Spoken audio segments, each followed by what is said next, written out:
Oke, halo semuanya, perkenalkan nama saya Dan. Jadi pada kesempatan kali ini saya akan memberikan alasan dan di halaman berapa saya mendapatkan jawaban dari tugas basis data, itu soal latihan bab 1 dan bab 2. Jadi yang pertama saya mulai dari soal latihan bab 1 bagian A nomor 1, saya mendapatkannya di halaman 3, yaitu di bagian query-nya di sini. Lalu kalau yang nomor 2 saya mendapatkan jawabannya di halaman 10.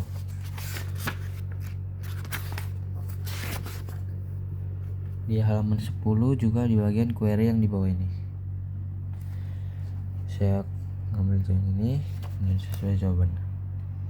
Untuk yang halaman yang nomor 3 saya mendapatkannya di halaman 6. Halaman 6 yaitu di bagian sini. Nama alias adalah nama lain yang dapat diberikan pada tabel yang ada sehingga penulisan tabel tersebut menjadi lebih singkat. Nama lain ada. Jadi yang nomor 4 saya mendapatkan jawabannya di halaman 7, yaitu di bagian ini sudah saya garis bawahi, alias dapat membuat sintaks SQL menjadi lebih singkat. Ini seperti itu. Nah, yang nomor 5 saya mendapatkan di halaman 26. Halaman 26.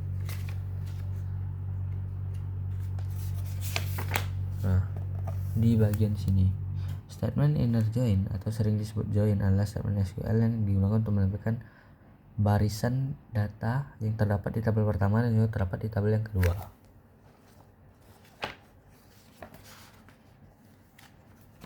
Oke, selanjutnya nomor 6 saya mendapatkan jawabannya di halaman 28. Nah, di sini statement left outer join digunakan untuk menggabungkan data dari dua tabel dengan menceritakan semua baris dari tabel pertama dan menyertakan baris dari tabel kedua yang mempunyai nilai yang sama. Lalu untuk nomor 7 saya mendapatkannya di halaman 30. Itu di bagian bawah sini, statement full outer join ada penjelasannya, yaitu digunakan untuk apa? Untuk menggabungkan data dari dua tabel dengan semua baris data yang terdapat di tabel pertama dan kedua akan diikut sertakan dalam hasil penggabungan. Nah, lalu selanjutnya nomor 8 saya mendapatkan di halaman 33. Karena soalnya tentang operasi union kecuali, dan di sini tidak dapat pilihan apa-apa, akan tetapi ada pilihan yang menjanggal, itu menampilkan lebih banyak record dibandingkan union all, sedangkan operasi yang disebut adalah union. Jika dibandingkan dengan union all akan menampilkan lebih banyak record. Jadi ini merupakan jawaban yang salah, karena dia lebih menampilkan sedikit record dibandingkan union all. Jadi saya akan menjawab nomor 9, yaitu di halaman 38 saya dapatkannya.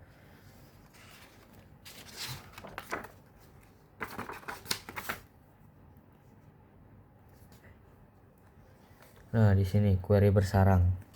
Karena pilihannya kecuali, saya menjawabnya tidak dapat menggunakan statement group by. Karena itu merupakan pernyataan yang salah, karena di query bersarang kita bisa menggunakan statement group by.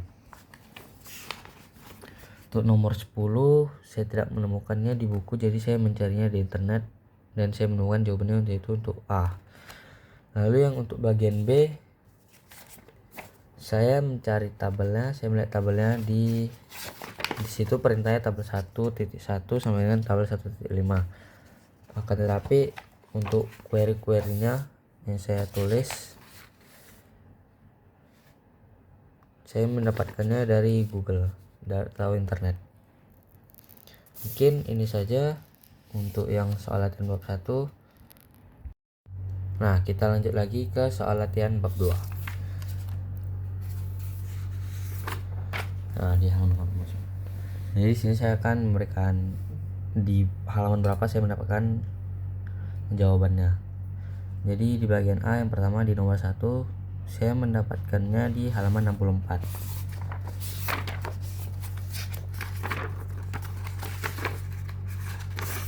Yaitu di bagian sini.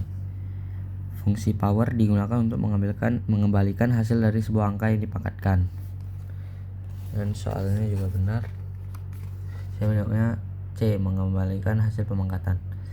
Lalu yang kedua, mengenai query, saya mengambilnya dari sini di halaman 64 juga, mengenai select apps. Lalu di nomor 3 saya mendapatkannya di halaman 65 di bagian sini, yaitu fungsi sqrt digunakan untuk mengembalikan akar kuadrat dari sebuah angka yang ada dalam sebuah kolom atau expression.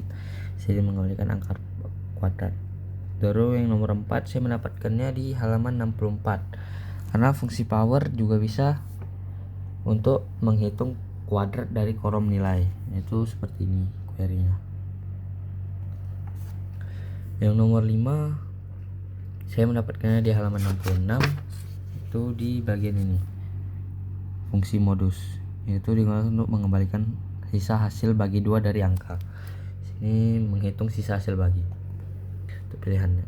Lalu nomor 6 saya mendapatkan juga di halaman 66, yaitu di bagian query bawahnya, mengenai select mode, query select mode, yaitu di sini. Lalu yang nomor 7 saya mendapatkannya di halaman 67 di bagian bawah, yaitu mengenai fungsi truncat, yaitu fungsi truncat digunakan untuk memotong nilai numerik hingga sejumlah desimal yang ditentukan, atau bisa disebut dengan memotong nilai tanpa pembulatan sehingga jadi bulat. Makanya untuk yang nomor 8 saya mendapatkannya di halaman 70, itu di sini. Bentar, mana tadi soalnya? Yang ini di query select length, itu untuk menghitung, cara menghitungnya kita menggunakan fungsi length, tetapi pertanyaannya itu mengenai query-nya, jadi yang ini. Lalu nomor 9 ada saya temukan di halaman 76, bagaimana cara untuk menampilkan tanggal saat ini. Itu di sini saya menjawab fungsi current date dengan menggunakan fungsi current date, yaitu untuk mengembalikan nilai tanggal saat ini tanpa komponen waktu. Sini. Lalu yang nomor 10 saya mendapatkan di halaman 77, itu di sebelahnya.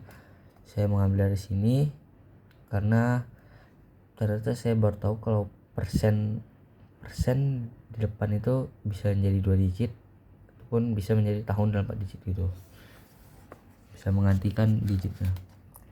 Ini saya mengerti di sini. Nah, lalu kita lanjut ke bagian B. Ini jawabannya untuk yang nomor 1 saya mendapatkan di halaman 71.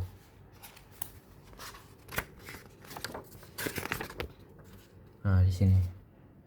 Fungsi upper yaitu untuk mengubah semua karakter dalam string menjadi huruf besar, karena pertanyaannya yaitu bagaimana cara mengubah semua karakter dalam kolom nama menjadi huruf besar, serta query-nya juga dapat dari sini. Lalu untuk nomor 2 yaitu jelaskan definisi fungsi ekstrak dan berikan contoh penggunaannya untuk mengekstrak bulan dari kolom tanggal lahir di tabel pegawai. Fungsi ekstrak saya dapatkan di halaman 79, yaitu yang di sini. Fungsi ekstrak itu digunakan untuk mengambil bagian tertentu dari nilai date time, seperti hari, bulan, atau tahun, seperti ini. Lalu untuk query-nya saya mengambil dari sini di bawahnya. Lalu untuk yang nomor 3, jelaskan perbedaan antara fungsi current timestamp dan now, berikan contoh penggunaannya. Kalau di buku dia ada tadi dijelaskan di halaman ini. Nah, current fungsi now juga mengembalikan nilai tanggal dan waktu saat ini, serupa dengan current timestamp. Di sini tidak ada diberikan perbedaan antara fungsi now dan current timestamp. Tetapi ketika saya mencari di internet tadi, ternyata perbedaannya yaitu current timestamp adalah SQL standar, sedangkan fungsi now adalah fungsi khusus untuk MySQL. Dan ini adalah query-nya. Lalu kita lanjut ke nomor 4. Jelaskan perbedaan antara fungsi dyname dan manname. Berikan contoh penggunaannya dalam SQL. Jadi saya menemukannya di halaman 81. Untuk ini jawaban saya, yaitu di sini.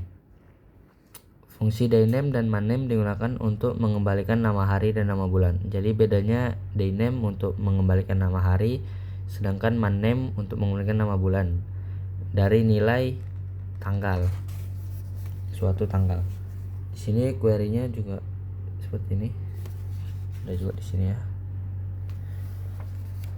Lalu yang terakhir nomor 5, berikan contoh penggunaan fungsi date_add dan date_sub untuk menambah dan mengurangi hari dari kolom tanggal lahir tabel peserta didik. Di sini jawaban saya dapatnya dari halaman 82 tadi. Nah, di sini. Fungsi date_add digunakan untuk menambah interval waktu tertentu ke sebuah tanggal. Misalnya menambah 7 hari ke tanggal tertentu. Sedangkan fungsi date_sub digunakan untuk mengurangi interval waktu tertentu dari sebuah tanggal, misalnya mengurangi 15 hari dari tanggal tertentu. Di sini query-nya saya dapatkan. Ya, mungkin segitu saja jawaban dari saya. Saya ucapkan terima kasih.